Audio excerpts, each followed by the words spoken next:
Bonjour, ici Roch Giguère, un jardinier passionné. Bienvenue à cette capsule de passionjardin.tv. Alors aujourd'hui, on va parler des fines herbes. Alors on a une foule ici en avant. Aujourd'hui, c'est une culture qui est très populaire. Je vous en présente quelques-unes, juste pour vous montrer tout ce qu'on peut cultiver. Et vous allez voir que c'est des fines herbes, des épices que vous utilisez habituellement en cuisine. Alors ici, le laurier sauce, alors qui fait un arbuste.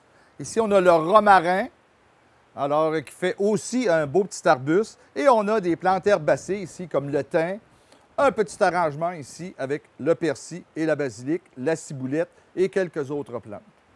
Maintenant, ce qu'on aime, c'est de les conserver pour pouvoir les utiliser ensuite dans les omelettes, dans nos soupes, en sandwich.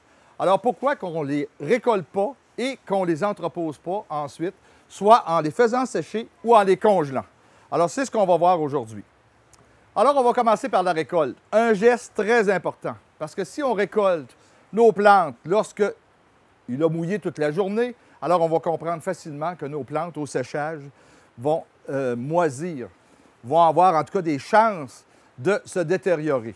Alors, le meilleur moment, c'est le matin, après que la rosée est partie, que le soleil a fait partir la rosée, et là, on va aller cueillir nos fines herbes au jardin.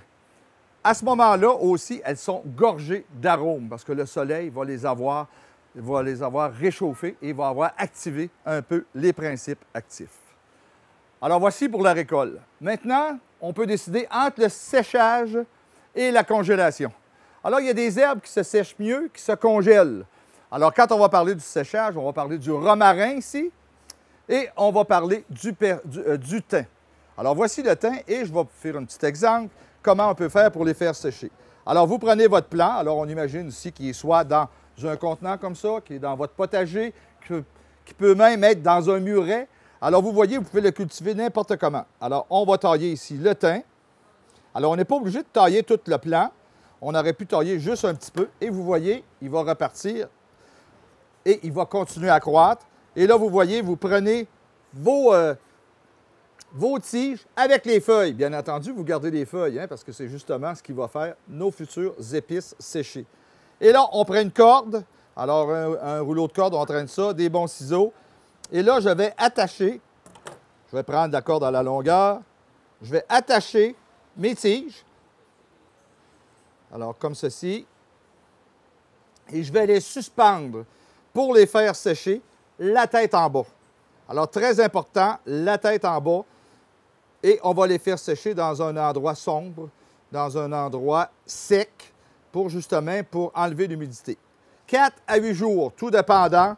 Alors, vous voyez qu'est-ce que ça fait. Alors, vous les attachez. Alors, parfois, si on prend notre romarin ici, on va avoir des tiges qui vont être beaucoup plus longues. Et vous voyez, elles vont sécher à l'intérieur de votre maison. Maintenant, on va parler de la congélation. Alors, la congélation, bien entendu, on les met dans des sacs de plastique. Et là, on va faire la même chose. On va couper nos fines herbes. Alors ici, on a un persil, 2 plantes qui se congèlent très bien, le persil et la ciboulette. Alors, on va les mettre dans des sacs, on va les mettre dans le congélateur. Au congélateur, on peut les garder pendant environ 6 mois. Bien entendu, moi, je vous incite à les conserver le plus longtemps.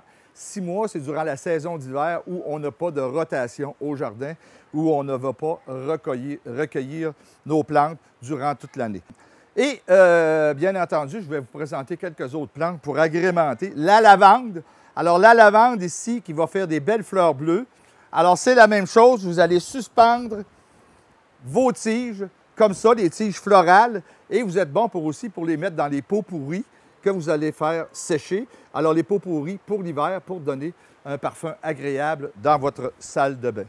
Une autre plante que j'affectionne beaucoup aussi, c'est le curry qui va aller donner de la couleur à vos arrangements. Alors, regardez ici, il manque un petit peu de couleur. Alors, le curry qui viendrait donner une belle couleur. Vous voulez en savoir plus? Alors, je vous invite à aller consulter le site Passion Jardin sur Internet. C'était Roch Giguère qui vous souhaite bon jardinage.